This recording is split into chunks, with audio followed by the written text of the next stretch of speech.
Buenas noches, estimado profesor. Voy a presentar el video del aprendizaje significativo enmarcado en David Ausubel. Bueno, Ausubel nace en Nueva York por allá alrededor de 1918.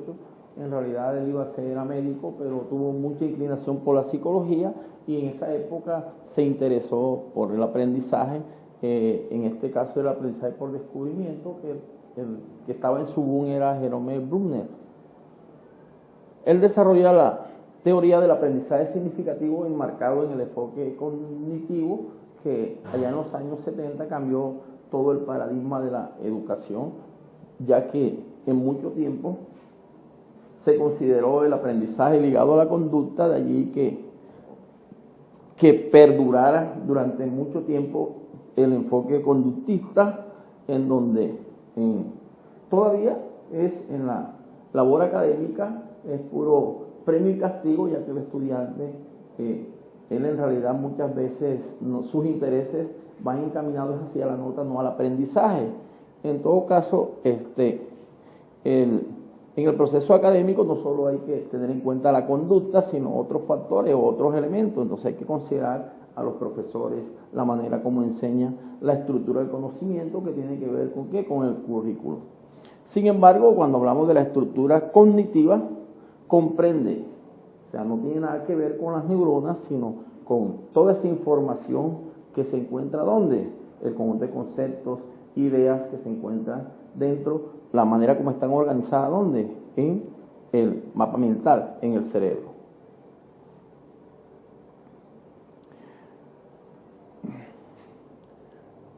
Bueno, David Ausubel en su aprendizaje, él diferencia que hay dos tipos de aprendizaje. Entonces él dice que hay un aprendizaje mecánico. Entonces él diferencia que de una forma u otra el aprendizaje por descubrimiento vivencial o el aprendizaje por recepción, cuando se le da toda la información al estudiante de una manera para que pueda lograrse lo que se quiere, es decir, el aprendizaje significativo, debe haber una interacción con la estructura que él trae cognitiva. Es decir, que él, de una manera u otra, hay que considerar el conocimiento previo, la información previa que él trae, porque eso es muy importante para poder lograr el aprendizaje significativo. Es la manera como él tiene organizado todas esas ideas, toda esa información y el pensamiento. Entonces, de allí, el aprendizaje significativo modifica la manera como él aprende. Entonces, la información, si el aprendizaje es mecánico, ¿qué va a pasar? Que el estudiante simplemente la información se le almacena, podríamos decir, en un nivel del cerebro, allí como en el computador, en la memoria RAM, que cuando se apaga inmediatamente todo se borra. Entonces eso es de manera arbitraria, es decir, no se interactúa con el conocimiento persistente, y por eso al estudiante se le borra toda la información, ya que él no le ve significado a esa información. El otro tipo de aprendizaje es el aprendizaje por sesión, es decir, el docente incorpora el conocimiento, allí le da toda la información y lógicamente viene la repetición allí para que él pueda recuperarlo y reproducirlo posteriormente. El contenido de la información aquí, para tener este tipo de aprendizaje por sesión, se da al final. O sea, inicialmente no se da esa información, lógicamente, para tratar de usar los aprendizajes previos que él trae.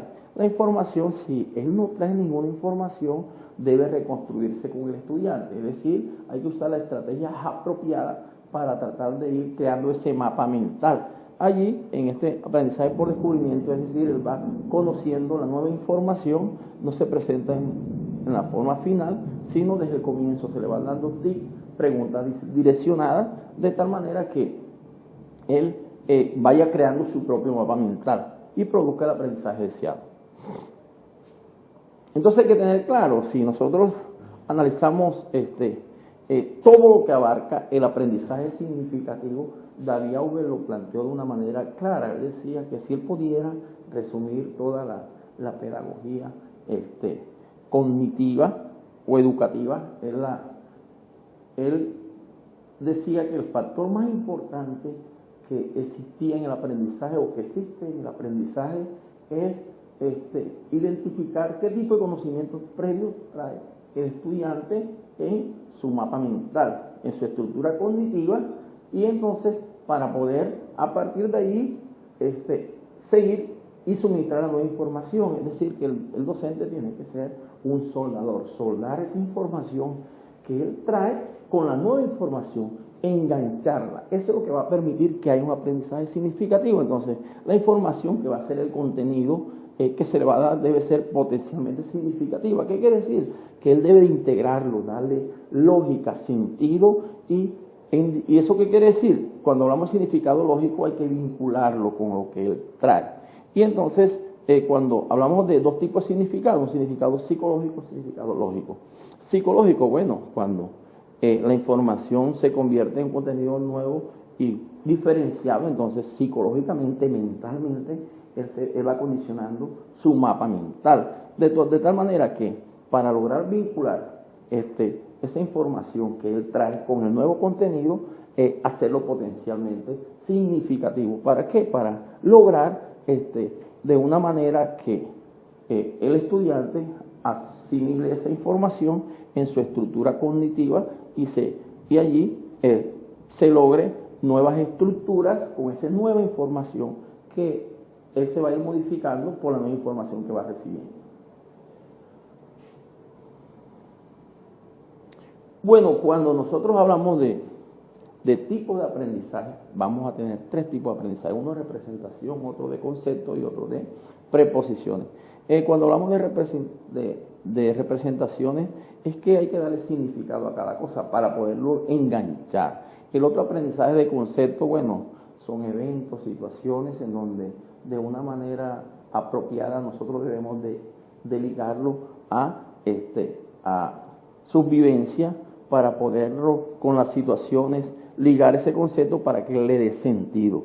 Y entonces la manera de que cómo podemos suministrarle esa información para que le dé sentido y se adquiera el proceso que se requiere. El aprendizaje de preposición, bueno, ahí sí es la combinación y tener las palabras apropiadas para que él le dé un nuevo significado a esa información, porque es que el problema es que si él no le ve sentido a eso, si él no sabe el por qué, el para qué, no tiene interés para él. Entonces la información, así como podríamos decir, le entra por un oído, le sale por el otro, porque no tiene significado. Entonces hay que integrarlo, es decir, lo cognitivo con lo denotativo. Entonces, como cuando se dice la pelota es bonita y es roja, denota características. La pelota es roja y es bonita. Él enlaza el color, las características con la pelota, entonces él le tiene que ver sentido. De allí que aquí habla que el aprendizaje de preposición hay una selección de varias palabras que pueden integrar para que le vea sentido al aprendizaje nuevo que él tiene. Bueno, entonces no vale más sino recordar como en su obra plantea Auber, lo que él resume como su aprendizaje significativo, lo que él dice en una sola frase, que si tuviera que reducir toda la psicología educativa a un solo principio, el factor más importante que influye en el aprendizaje es el que el alumno sabe. Entonces nos toca como docente averiguar eso y enseñarle consecuentemente, es decir, lo que él trae, engancharlo con la nueva información. Muchas gracias.